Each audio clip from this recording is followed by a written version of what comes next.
Kofi Street was like any other small road in Accra, filled with the sounds of people going about their daily lives, children playing, and neighbors sharing stories. It was a place where everyone knew each other's names and secrets didn't stay hidden for long. At every corner, people greeted one another with smiles or friendly waves, and no one ever passed by without saying good morning or good afternoon. Among the familiar faces was Uncle Kwame, an elderly man who had lived on Kofi Street for as long as anyone could remember. Every morning, he sat outside his modest bungalow, his radio playing softly as he sipped his hot tea.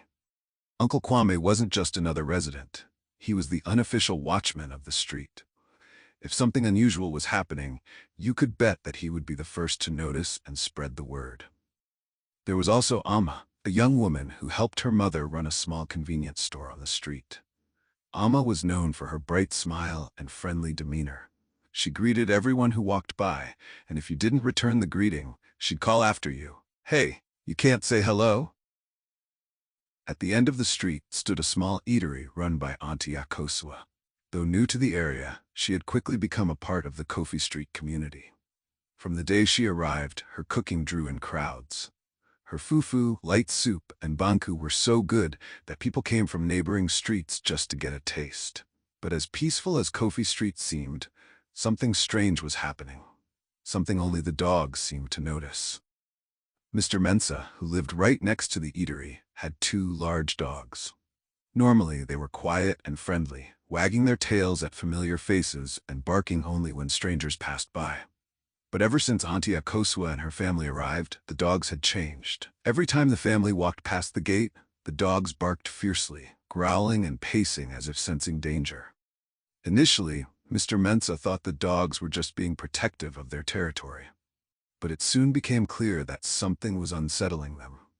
The more the family came and went from the shop, the more agitated the dogs became. At first, nobody paid much attention to the dogs barking. For months after they arrived, Auntie Akosua's eatery was the most popular spot on Kofi Street. From early morning, the aroma of delicious meals cooking would fill the air, drawing people in like bees to honey. It wasn't just the food people loved, it was the atmosphere. There was something comforting about sitting on the wooden benches outside, enjoying a plate of fufu with light soup and assorted meats, watching the world go by. Auntie Akosua was a short, plump woman, always with a smile and a warm greeting for everyone who passed. She worked alongside her two daughters and a young man many assumed was her son. The girls were quiet, working quickly and efficiently, while the boy handled the money and served customers. Together, they ran the eatery like a well-oiled machine. People from all over the area came to buy food. Uncle Kwame made it a point to stop by at least twice a week. He enjoyed sitting on the benches outside, listening to his radio while savoring his meal. Even Amma, always busy at her mother's shop, found time to stop by and grab a plate. "This fufu is magical," she'd say, licking her fingers after every meal. Even though the family didn't talk much, people felt comfortable around them. They never caused any trouble and kept their shop clean and tidy. It was the perfect business, and it seemed nothing could go wrong. The fufu was soft, the soup perfectly seasoned, and customers were happy. But while the residents of Kofi Street enjoyed their meals without a second thought, Mr. Mensah's dogs had a different opinion. Every time Auntie Akosua or her children walked by, the dogs barked furiously, their sharp barks piercing the air. They seemed to sense something the rest of the street couldn't. "I don't know why these dogs keep barking at them," Mr. Mensah said one day, shaking his head. "They've never acted like this before." His dogs were usually calm and friendly. They'd seen the family every day for months, yet their reaction never changed. Every time the family passed, the barking started up again, as if the dogs were warning about something unseen. "If only these dogs could talk," Mr. Mensah muttered one evening as the dogs barked uncontrollably once more. But to everyone else, Auntie Akosua and her family seemed perfectly ordinary. They ran their shop, greeted customers, and went about their business like everyone else. Nobody thought twice about it. But as days went by, something subtle began to change. The eatery was still busy, but there was a growing unease in the air that no one could quite explain. Little by little, things started to feel different. At first, the changes were so slight that nobody really noticed. People still came to the eatery, enjoyed their meals, and made small talk as they ate. The place remained as popular as ever, but slowly, something began to shift. The warmth that once filled the small shop started to fade, and the family's behavior became more distant, more unsettling. It began with the greetings.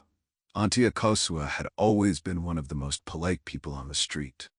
Every morning, she greeted everyone who passed by her shop, her voice full of energy, her smile bright. Her two daughters and the young man working with her always followed her lead, nodding and greeting customers as they set up for the day. It was something everyone on Kofi Street appreciated. Greetings were an essential part of the culture. One day, Amma noticed something odd. She passed by the shop on her way to the convenience store as she always did and waved at Auntie Akosua. "Good morning, Auntie," she called out cheerfully. But this time, there was no reply. Auntie didn't look up, didn't smile. She didn't even seem to hear Amma. Amma frowned. Maybe she didn't hear me, she thought. So she tried again the next day. The same thing happened. No response. Auntie's daughters, usually quick to greet, continued with their work, their faces blank, their eyes avoiding contact with anyone who passed. It wasn't just Amma. Others on the street started to notice as well. They began to whisper among themselves. Uncle Kwame, sitting outside his house every day listening to his radio, noticed the change too. "These people have stopped greeting," he said one afternoon, scratching his head. "Before, they would greet me every morning. Now they just walk by like they don't see me." "I thought it was just me," Amma replied. "I greet them every day, but they act like I'm invisible." At first, people tried to make excuses for them. Maybe they were tired. Running an eatery wasn't easy, after all. But the strange behavior continued, and as days went on, the family became even more withdrawn.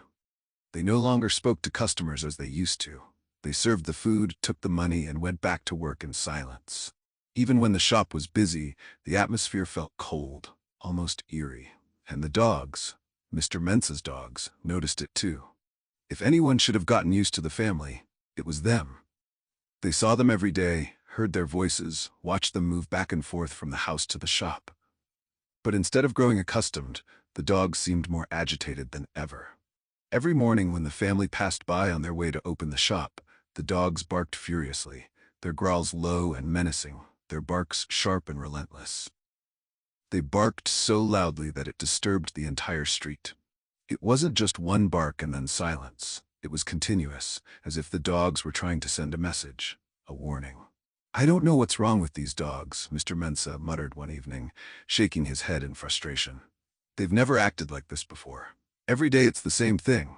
As soon as that family walks by, they go crazy." It wasn't normal, and Mr. Mensah knew it. His dogs had always been friendly and calm, even around strangers. But something about the family was different. Amma, standing outside her mother's shop, watched the scene unfold one morning. The dogs barked violently, pacing behind the gate, their eyes locked on the family as they passed by. Yet, the family didn't seem bothered at all. They didn't flinch, didn't even look in the direction of the dogs. They walked silently to the shop, opened the door, and began their day as usual. "What is it with these dogs?" Amma asked her mother, who stood beside her. "I don't know, but it's not normal. Dogs don't bark like that for no reason." As days turned into weeks, the whispers on Kofi Street grew louder. People who had once adored the eatery now felt uneasy. The food was still delicious, but the warmth and friendliness that once defined the place were gone. The shop was busy, but it felt cold, lifeless. Customers noticed that the family barely spoke to each other anymore. And when they did, it was in hushed tones in a language nobody recognized. "They're not speaking Twi," Uncle Kwame said one day, speaking to a group of men gathered outside his house. "I've been listening to them, and the language they speak, it's not Ga, it's not you either. I don't know what it is." The men nodded in agreement. It was another strange piece of the puzzle that nobody could figure out. As the mystery deepened, so did the tension on Kofi Street. The dogs continued their relentless barking, and people continued to whisper, wondering what had changed. Why had the family become so distant? Why were the dogs so disturbed by them? Was there something they were hiding? Nobody had the answers, But one thing was clear. Something was wrong with the eatery owners.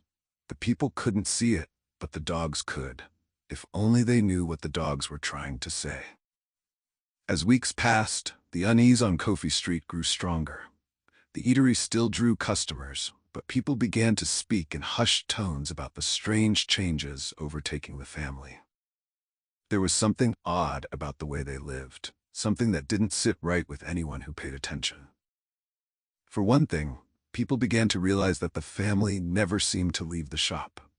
At first, everyone assumed they had a house nearby, that they lived like everyone else. But as time went on, it became clear that the family actually lived in the small restaurant itself. The shop wasn't large, just a single room with a kitchen at the back, and it had no windows. Yet every night after closing, the family stayed inside, and nobody ever saw them leave. It didn't make sense. Accra was known for its sweltering heat, especially during the dry season. On nights when the temperature soared and even the wind refused to blow, people on Kofi Street would drag their mattresses outside, hoping to catch a breeze. Mr. Mensah's compound was always filled with people sleeping in the open air, trying to escape the stifling heat inside their homes. But not the family. No matter how hot it got, they stayed inside the shop. People began to whisper that they must have some way to cool the place down, maybe a fan or air conditioning. But that theory didn't hold up. Everyone knew there was no electricity in the shop after hours. Besides, the building had no windows for any cool air to circulate. Yet somehow the family appeared comfortable while everyone else sweated through the night. "They never come outside," Amma said one evening, standing by Mr. Mensah's gate with her mother. "It's so hot, and they stay inside that small shop like nothing is happening." "It's not normal," her mother replied, shaking her head. "Even I can't sleep in this kind of heat." The more people talked, the stranger the family's living arrangements seemed. The shop had no windows, no proper ventilation. Even during the day when the sun was at its highest, the family stayed inside, cooking and working as if they didn't feel the heat at all. It was as though they were untouched by the things that affected everyone else. And then there were the dogs. It was unusual because typically, dogs in the neighborhood grew accustomed to the people they saw every day. After a while, they stopped barking at familiar faces. "I don't understand it," Mr. Mensah said one afternoon, talking to a few neighbors gathered outside his house.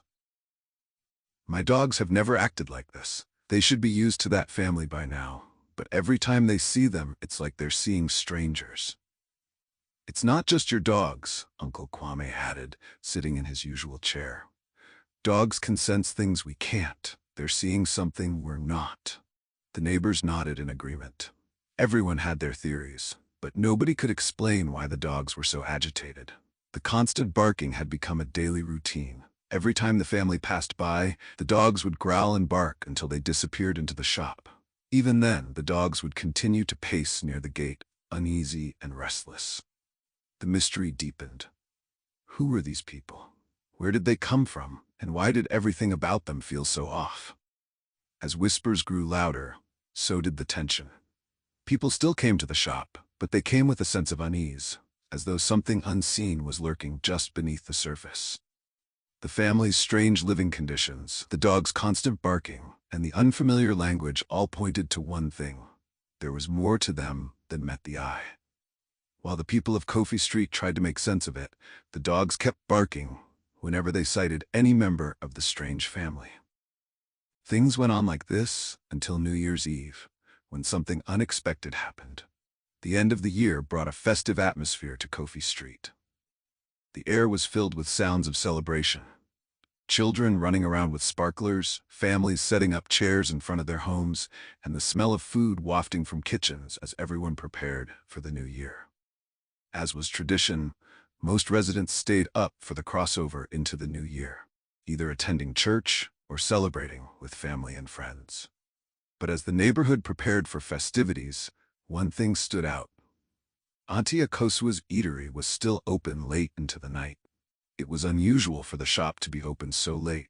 Normally, Auntie closed up around 9 p.m., but on this night, the lights inside stayed on, and the family could be seen moving about, cooking and serving food to a few late-night customers. Some people wondered if they were staying open longer to make extra money before the new year, but nobody questioned it.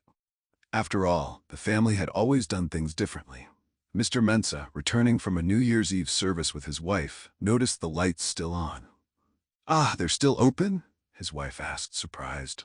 "Maybe they're trying to make some extra sales before midnight," Mr. Mensah replied, glancing at the shop. The dogs, however, were unusually quiet that night. Normally, they would bark at the family whenever they passed by, but on this particular night, they seemed calm, lying quietly in Mr. Mensah's compound. It was strange, but he didn't think much of it at the time. As the clock struck midnight, fireworks filled the sky, and the people of Kofi Street celebrated the arrival of the new year. There was laughter, music, and the clinking of glasses as neighbors wished each other well and made plans for the year ahead. But amidst the celebrations, nobody paid much attention to the eatery. By the next morning, everything changed. When the sun rose on New Year's Day, the residents were met with an unsettling sight. The eatery, which had been buzzing with activity just hours before, was completely empty. The door was closed, the lights were off, and there was no sign of the family. It wasn't just that they had closed for the holiday. Everything was gone. The pots and pans that were always stacked outside were missing. The benches where customers usually sat had been cleared away. Inside, the shop was bare, as if no one had ever been there. Nobody had seen them leave. "I passed by around 2 a.m. after the service, and they were still there," Mr. Mensah said, shaking his head in disbelief. "But now, it's like they've disappeared." Amma was one of the first to notice the disappearance when she went to buy food that morning. "Auntie Akosua, are you there?" she called out, knocking on the door. But there was no answer. When she peeked inside, she was shocked to find the shop completely empty. She ran back to her mother's store, her heart racing. "Mama, they're gone. The shop is empty." Her mother frowned. "What do you mean gone? They're not there?" "Everything is gone. The whole place is cleared out." News of the disappearance spread quickly. Neighbors gathered around the empty shop, whispering and trying to make sense of it. Nobody had seen them pack up or leave. No trucks, no cars, nothing. It was as if they had vanished into thin air. "They couldn't have just left without anyone noticing," one man said, scratching his head. "Maybe they moved in the middle of the night," another suggested. But no one could explain how they had left without a trace. The shop was completely bare, and there were no clues as to where the family had gone. No witnesses, no evidence, just an empty shop and unanswered questions. As days passed, the disappearance became the main topic of conversation. Neighbors gathered outside the empty shop to speculate. Everyone had a theory. Some believed the family were ghosts, spirits who had once lived on Kofi Street long ago. They pointed to the family's strange behavior, their refusal to greet, the way they lived inside the shop with no windows, and the language they spoke that nobody understood. To them, it made sense.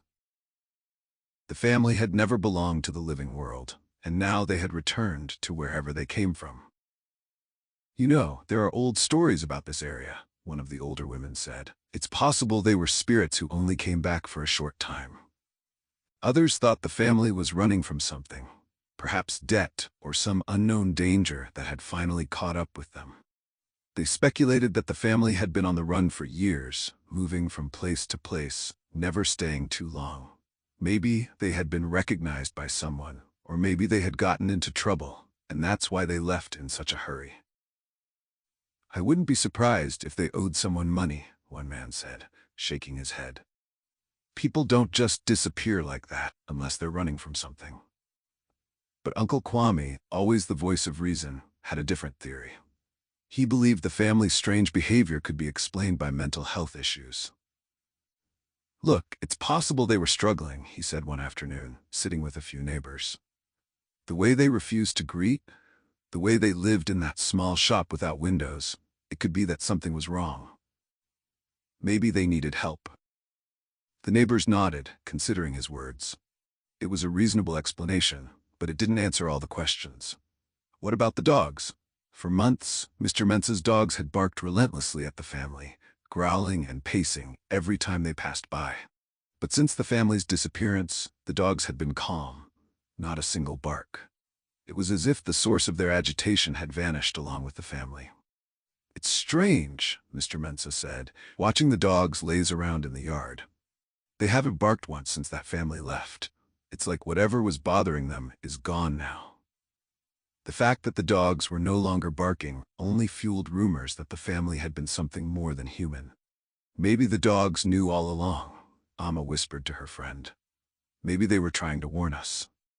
As weeks passed, life on Kofi Street slowly returned to normal. The noise and bustle of the neighborhood continued, and people went back to their daily routines. The empty shop remained vacant, a silent reminder of the mystery that had taken place. But the story of Auntie Akosua lingered in the air like a ghost, haunting the street. Amma, who had once visited the shop every day, couldn't stop thinking about the family. Where had they gone? Would she ever see them again? She walked past the empty shop every morning on her way to her mother's store, always half expecting to see them return. As for Mr. Mensah, he still found it strange that his dogs were back to their old, calm selves. For months, they had barked endlessly at the family, but now they lay quietly in the yard, as if nothing had ever happened. In the end, the mystery of Auntie Akosua and her family remained unsolved. Whether they had been ghosts, struggling with mental health, or simply running from their past, no one could say for sure. The people of Kofi Street had their theories, but the truth remained elusive. Life went on, but the story of the mysterious family would never be forgotten.